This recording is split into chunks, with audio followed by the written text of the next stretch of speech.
taatee rifaayisoo barattoota kana lamaan irratti raawwatame.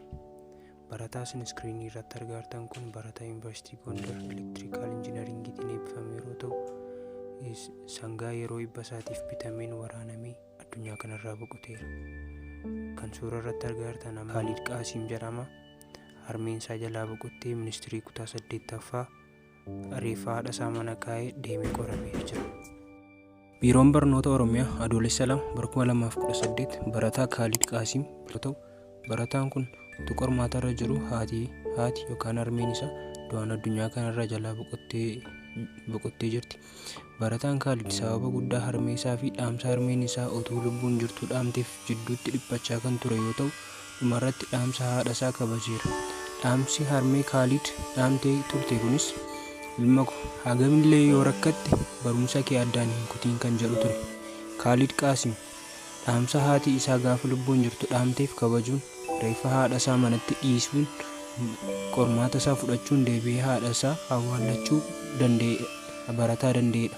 Dhaamsa haadhaa kabajuun gadda onnee namaa cabsuu danda'uu fi kutannoo qormaata naannoo kutaa 8ffaa xumureera.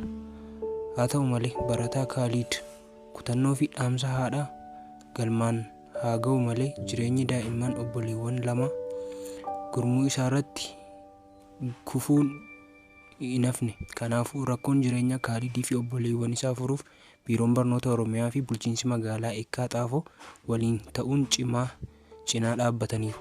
Haaluma kanaan Biiroon Barnoota Oromiyaa mana barumsaa jireenya maatii barataan bulchuuf ijaaruuf hoogganaan Biiroon Barnoota Oromiyaa Dr. Tolaa Bariisoo waadaa yoo galan, bulchiinsi magaalaa Eekkaa Xaafoo obbo Caalaa Adaraa immoo lafa mana jireenyaa irratti ijaaramu kennuuf Kaalidii fi obboleewwan isaanii cinaa dhaabachuun odeeffannoo biraatiin odeeffannoo gaddaatiin barataa Yuunivarsiitii Gondar muummee Elektirikaal Injiinaringii kan baratu ture.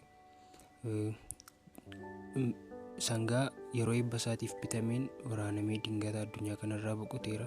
Akkasumas galgala isaa kan sangaan kun kan bitame eebba isaaf jedhamee kan ture yeroo ta'u, dingata akka tasaa waraanee barataa kana ajjeeseera. Kanaafiyyuu guyyaa har'aa guyyaa kaleessaa sirni awwaalchisaa gaggeeffamee jira jechuudha. Bakka hiriyoonni isaa fi firoottan isaa irratti argamanitti barataan kun sirni awwaalchisaa gaggeeffameera jechuudha. Barataa Yuunivarsiitii Gondar 2026 Elektirikaal Injiinaringii.